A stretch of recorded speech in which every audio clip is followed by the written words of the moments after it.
अस्सलाम वालेकुम नाजरीन, मैं मोहम्मद असलम हुसैन सियासत की खबरों में आप सबका इस्तकबाल करता हूँ। 2024 के लोकसभा इंतखाबात से पहले मरकज़ की मोदी हुकूमत यकसां सिविल कोड को लेकर बड़ा दाव खेलने जा रही है।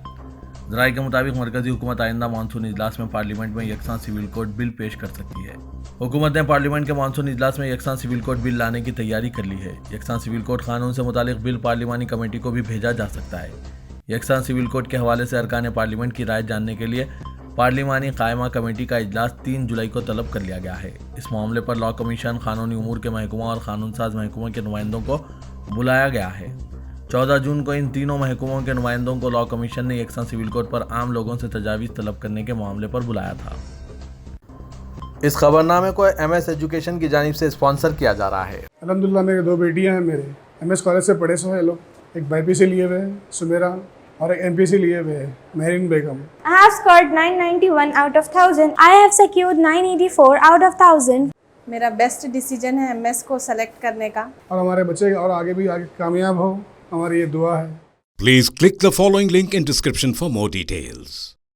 हिंदुस्तान के महकमा मौसमियात ने कहा है कि कौमी दारुलहुकूमत में आज जुम्मे को कम से कम दर्जे हरारत 25 डिग्री सेल्सियस रिकॉर्ड किया गया, जो मौसम की औसत से 3 दर्जे कम है। मौसमियात के माहिर ने दिल्ली NCR में हल्की बारिश के साथ आमतौर पर अबरालूद आसमान की पेशगोई की और ज़्यादा से ज़्यादा दर्जे हरारत 36 डिग्री सेल्सियस के आसपास रहने का इम्कान जाहिर किया है। आज सुबह 8:30 बजे निस्बतन नमी का तनासुब 92% रिकॉर्ड किया गया। अगले चंद दिनों में ज़्यादा से ज़्यादा दर्जे हरारत 35 डिग्री सेल्सियस से ज़्यादा और 37 से नीचे रहने की पेशगोई की गई है और कम से कम दर्जे हरारत 27 डिग्री सेल्सियस से नीचे और 24 से ऊपर रहने का इम्कान है। जम्मू से बाबा बर्फानी गार की जानिब से अमरनाथ यात्रियों का पहला काफिला रवाना हो गया है। आज जुमे की अलग सुबह करीब 4:15 बजे पूजा के बाद लेफ्टिनेंट गवर्नर व अमरनाथ श्राइन बोर्ड के सदर मनोज सिन्हा ने पहले काफिले को हरी झंडी दिखाकर रवाना किया। इस दौरान हर तरफ मजहबी नज़ारा दिखाई दिया। भक्तों ने नारे लगाकर यात्रा की शुरुआत की। गाड़ियों का एक काफिला सख्त हिफाजती इंतजामात के दरमियान कश्मीर रवाना किया गया। पहली बार यात्रा के दौरान यात्रियों को तोड़े गिरने वाले मुकामात से गुजरने के दौरान पत्थरों से बचने के लिए हेलमेट दिए जा रहे हैं।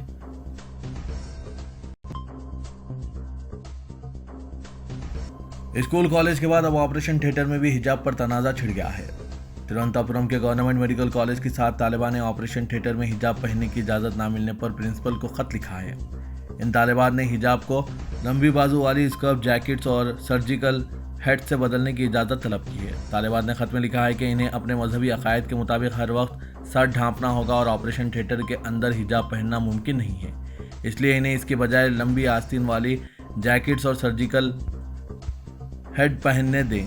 MBBS 2020 बैच के तालिब इल्म की तरफ से लिखे गए खत में 2018, 2021 और 2022 बैच के 6 तलबा ने भी दस्तखत किए हैं। दूसरी जानिब कॉलेज के प्रिंसिपल ने कहा, तलबा के मुतालबात पर गौर करने के बाद माहिरीन की कमेटी कोई फैसला करेगी। प्रिंसिपल ने कहा, टीम फैसला करेगी कि मुतालबा पूरा करना मुमकिन है या नहीं।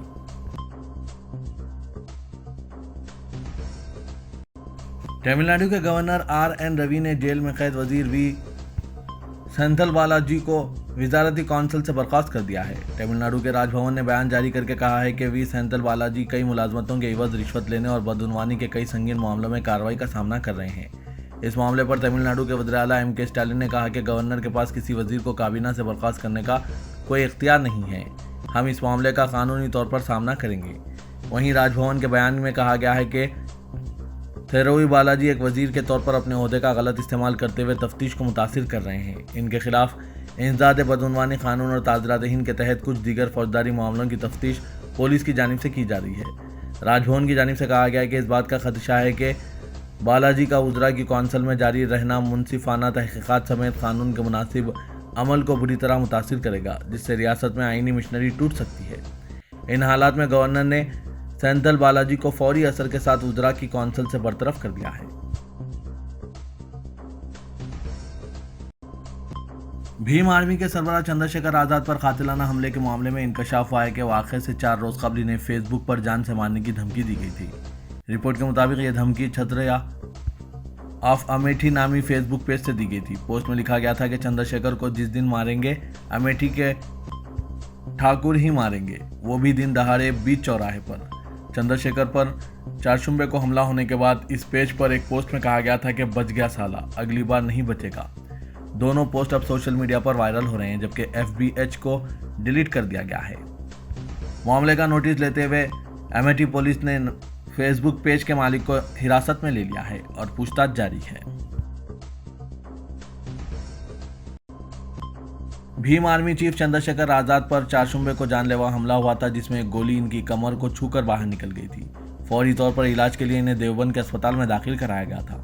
बताया जा रहा है कि वो अपनी फॉर्च्यूनर कार में देवबंद पहुंचे थे कि इस दौरान नामालूम अफराद ने इन पर फायरिंग कर दी थी। साथ ही हमले के बाद चंद्रशेखर ने कहा कि हम अपनी लड़ाई आईनी तरीके से लड़ेंगे। चंद्रशेखर ने कहा कि मुझे इस तरह के अचानक हमले की तौक़्क़े नहीं थी। उन्होंने अपने हामियों से अमन की अपील करते हुए कहा, मैं अपने दोस्तों, हामियों और कारकुनों से अमन बरकरार रखने की अपील करता हूँ। हम अपनी लड़ाई आईनी तौर पर जारी रखेंगे। ये गोली की भाषा हमारी नहीं है। करोड़ों लोगों के प्यार और दुआओं से मैं ठीक हूँ। त्यौहार है और मुझे उम्मीद है कि आप मेरी उम्मीदों पर पूरा उतरेंगे और अमन बरकरार रखेंगे।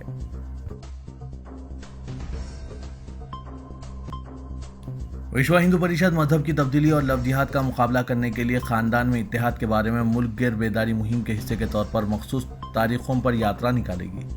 VHP के तर्जुमान शरद शर्मा ने कहा कि यह फैसला परिषद के 237 नुमाइंदों की मीटिंग में लिया गया। ये एक मुत्तफ़िक़ा नज़रिया था कि हिंदू ख़ानदानी ढांचे पर हमजहत हमला हो रहा है। VHP ने हुकूमत पर जोर देने का भी फैसला किया है कि वो तालीमी पॉलिसी और यकसां सिविल कोड की तश्कील के दौरान लव जिहाद और मजहब की तब्दीली को भी जहन में रखें। इस यात्रा का एहतमाम बजरंग दल करेगा, जिसमें नौजवानों को जोड़ने पर खुसूसी तवज्जो दी जाएगी। 25 जून को रायपुर, छत्तीसगढ़ में हुई मीटिंग में जिस तजवीज़ पर इत्तेफाक किया गया था, इसके मुताबिक बच्चों में इक़दार की कमी और पुरानी और नई नस्ल के दरमियान बढ़ती हुई दूरी ख़ानदान में टूट फूट की बुनियादी वजूहात है। मुहिम का एक अहम हिस्सा ऐसी सरगर्मियाँ मुनक़िद करना होगा जिससे ख़ानदान के तमाम अफराद की शिरकत और इन्हें एक दूसरे के करीब लाया जा सके। शुमाल मशरक़ी रियासत मणिपुर में तशद्दुद का सिलसिला रुकने का नाम नहीं ले रहा है। पिछले 24 घंटों में एक बार फिर तशद्दुद भड़क उठा है। जुमेरात को रियासत भर में मुख्तलिफ वाक़यात पेश आए। कहीं फायरिंग हुई, कहीं टायर जलाए गए हैं, तो कहीं सिक्योरिटी फोर्सेस और अस्करियत पसंदों के दरमियान तसादुम पेश आया। पुलिस को सूरत हाल पर काबू पाने के लिए ताकत का इस्तेमाल करना पड़ा। वाज़ेह है कि मणिपुर में पहली बार 3 मई को तशद्दुद फूट पड़ा था। इसके बाद से तशद्दुद के वाक़यात मुसलसिल मंजर-ए-आम पर आ रहे हैं। 58 दिन गुजरने के बाद भी रियासत तशद्दुद की लपेट में है। नस्ली तनाज़े के बाद से तकरीबन 50,000 लोग अब भी रियासत भर में 300 से ज़्यादा रिलीफ कैंपों में रहने पर मजबूर हैं। मरकज़ी वज़ीर दाखिला अमित शाह ने भी रियासत का दौरा किया और तशद्दुद के मुतासरीन से लेकर मुख्तलिफ बरादरियों के लोगों के मसाइल सुने हैं। उन्होंने हर मुमकिन मदद की यकीन दहानी कराई है। फिर भी लेकिन तशद्दुद का सिलसिला थमने का नाम नहीं ले रहा है।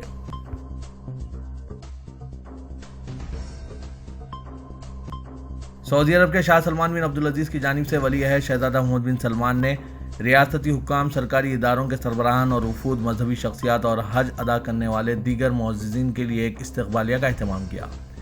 मीना पैलेस में तकरीब के आगाज़ में वली अहद ने मलेशिया के बादशाह, सेनेगल, बांग्लादेश और पाकिस्तान के सदूर, मालदीव के नायब सदर, मिस्र, लेबनान, फ़लस्तीन, सोमालिया और सोमालिया के वज़राए आज़म से मुसाफ़हा किया। सऊदी प्रेस एजेंसी ने रिपोर्ट किया है कि नाइजर और मुतअद्दिद इस्लामी ममालिक में पार्लियामेंट के स्पीकर भी मौजूद थे। इसके बाद उन्होंने एक तकरीर की जिसमें उन्होंने कहा, मुझे हरमैन शरीफीन के मुतवल्ली शाह सलमान बिन अब्दुल अजीज़ की जानिब से मस्जिद हरम के खर्ब व जवार से आपको मुबारकबाद देने और हुज्जाज कराम और मुसलमानों को मुबारकबाद पेश करने पर खुशी हो रही है और मैं कौम को ईद उल अज़हा की मुबारकबाद पेश करता हूँ। रूस के सदर पुतिन ने कहा कि कुरान पाक की बेहुरमती एक जुर्म है और इसकी सज़ा रूस में दी जाएगी। मुस्लिम अक्सरियती दागिस्तान खुद मुख्तार जमहूरिया के डरबेंट के दौरे के दौरान पुतिन ने कहा कि दीगर ममालिक कुरान की हुर्मत का एहतराम करने में नाकाम रहने के बावजूद रूस में हमेशा इसका एहतराम किया जाएगा। हमारे मुल्क में यह आइन और ताज़ीरी ज़ाब्ता दोनों के मुताबिक एक जुर्म है। उन्होंने कहा कि उन्होंने मुक़द्दस किताब की एक कॉपी डरबेंट की तारीख़ी मस्जिद के दौरे के दौरान हासिल की, जहाँ उन्होंने दागिस्तान के मुसलमान नुमाइंदों से मुलाकात की। पुतिन ने तोहफे के लिए नुमाइंदों का शुक्रिया अदा करते हुए कहा कि कुरान मुसलमानों के लिए मुक़द्दस है और दूसरों के लिए भी मुक़द्दस होना चाहिए। हम हमेशा इन उसूलों की पाबंदी करेंगे। तेलंगाना बीजेपी के सदर बंडी संजय के खिलाफ बीजेपी के सीनियर लीडर व महबूब नगर के साबिक MP जितेंद्र रेड्डी ने एक मुतनाज़ा ट्वीट किया। इनका ट्वीट तेलंगाना बीजेपी में हलचल पैदा कर दिया है। जितेंद्र रेड्डी ने ट्वीट में एक वीडियो को शेयर करते हुए कहा कि तेलंगाना बीजेपी क़यादत को इस तरह के सलूक की ज़रूरत है। उन्होंने एक वीडियो पोस्ट किया जिसमें एक शख्स ट्रॉली में भैंस को चढ़ाने के लिए इसे लात मार रहा है। जितेंद्र रेड्डी ने इस वीडियो का उन्वान दिया कि तेलंगाना बीजेपी को इसकी ज़रूरत है। थोड़ी देर बाद उन्होंने इसे डिलीट करके दोबारा पोस्ट किया। मजीद ये कि इस ट्वीट में अमित शाह, BL संतोष और सुनील बंसल जैसे सरकर्दा लीडरों को टैग किया गया। हाल ही में तेलंगाना बीजेपी के कायदीन के दरमियान अंदरूनी इख्तिलाफात और बंडी संजय को सदारत से हटा देने की खबरें बड़े पैमाने पर सुनने को मिल रही थी। इस वक्त जितेंद्र रेड्डी का ट्वीट एक बार फिर बहस का मौजू बन गया है। मुत्तहिदा आंध्र प्रदेश के साबिक director general of police SK Jaichandra और इनकी बेटी पायल निहा ने बीजेपी के रियासती सदर बंडी संजय की मौजूदगी में तेलंगाना बीजेपी हेडक्वार्टर में बीजेपी में शमूलियत अख्तियार कर ली। SK जयचंद्रा 1978 बैच के एक IPS अफसर 2011 में Andhra Pradesh special police battalion के साबिक डायरेक्टर जनरल ऑफ पुलिस के तौर पर रिटायर्ड हुए और वो आदिलाबाद के साबिक SP भी रह चुके हैं।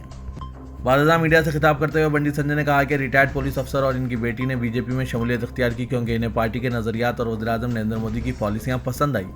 उन्होंने कहा कि मैं ऐसे बेलौस रिटायर्ड अफसरान को पार्टी में शामिल होने पर खुशामदीद कहता हूं।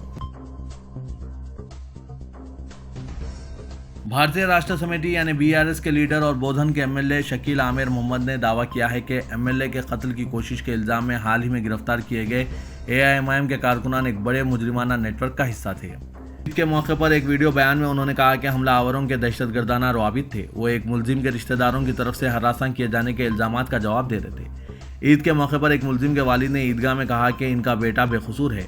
हमलावरों में से 2 हिस्ट्री शीटर है। वो कत्ल की कोशिश, खवातीन को हरासा करने और सरकारी अहलकारों पर हमले के मामलात में मुलविस है। बोधन के रुकने असेंबली शकील आमिर ने यह बात कही। FIR के मुताबिक मुलजिम अल्ताफ और नवीद की शकील से जाती रंजिशें थी। वीडियो बयान में MLA शकील ने रियासती हुकूमत के साथ साथ पुलिस के आला हुकाम से अपने हमलावरों के खिलाफ PD एक्ट की दरख्वास्त करने की अपील की। शकील ने कहा, मुझे कत्ल करने की वाज़ेह साजिश है। मेरे बारे में पार्टी के खिलाफ जाने की अफवाहें फैलाई जा रही है और पार्टी हाईकमान को गुमराह किया जा रहा है।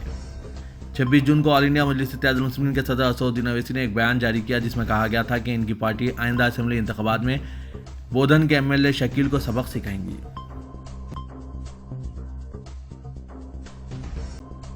वज़ीर-ए-आज़म नरेंद्र मोदी 8 जुलाई को तेलंगाना के जिला वरंगल का दौरा करने वाले हैं ताकि खाजीपेट में रेलवे वैगन और हॉलंग फैक्ट्री का संग बुनियाद रखा जा सके। वो मेगा टेक्सटाइल पार्क के क़याम का भी संग बुनियाद रखेंगे। तेलंगाना बीजेपी के मुताबिक इन इंफ्रास्ट्रक्चर प्रोजेक्ट्स के अलावा वो ज़िले में एक बड़े जलसे-आम से खिताब करेंगे। रियासती बीजेपी सरबराह बंडी संजय कुमार की रहनुमाई में पार्टी कायदीन अवामी इज्तिमा की कामयाब तंजीम को यकीनी बनाने के लिए इंतजामात कर रहे हैं। मीटिंग का मुजवज़ा मुकाम हनुमाकुंडा में आर्ट्स कॉलेज का मैदान है। रियासती बीजेपी लीडरों को उम्मीद है कि वज़ीर-ए-आज़म का दौरा इस साल के आखिर में होने वाले असेंबली इंतखाबात से पहले पार्टी को फ़रोग़ देगा। ईद उल अज़हा, जिसे बकरीद के नाम से भी जाना जाता है, जुमेरात को तेलंगाना भर में खुशी के साथ मनाई गई। यहाँ और रियासत के दीगर हिस्सों में मसाजिद और ईदगाहों पर मुसलमान जमा हुए। सबसे बड़ा इज्तिमा नमाज ईद का पुराने शहर हैदराबाद की मिरालम ईदगाह में देखा गया, जहां हाफिज़ व क़ारी मौलाना रिजवान कुरैशी ने नमाज ईद की इमामत की। ईद के मौके पर सरकर्दा कायदीन बशमूल governor Telangana Tamilisai Soundararajan, chief minister K Chandrashekar Rao और रियासती कांग्रेस के सदर रेवंत रेड्डी ने मुसलमानों को बकरीद के मौके पर मुबारकबाद पेश की।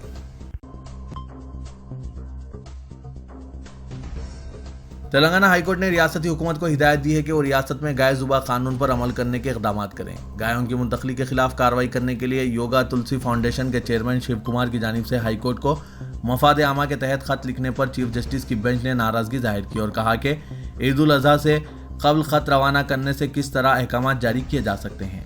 इस तरह के हसास मामलात को किस तरह आखिरी लम्हे में अदालत से रुजू किया गया। अदालत ने कहा कि लोग बकरीद को सच्चे जज्बे के साथ मना रहे हैं और इस बात को यकीनी बना रहे हैं कि ऐसे वक्त में अमन व अमान ख़राब ना हो। अदालत ने चीफ सेक्रेटरी और DGP को हिदायत दी कि वो ख़त में मौजूद मसाइल पर 2 अगस्त को रिपोर्ट पेश करें।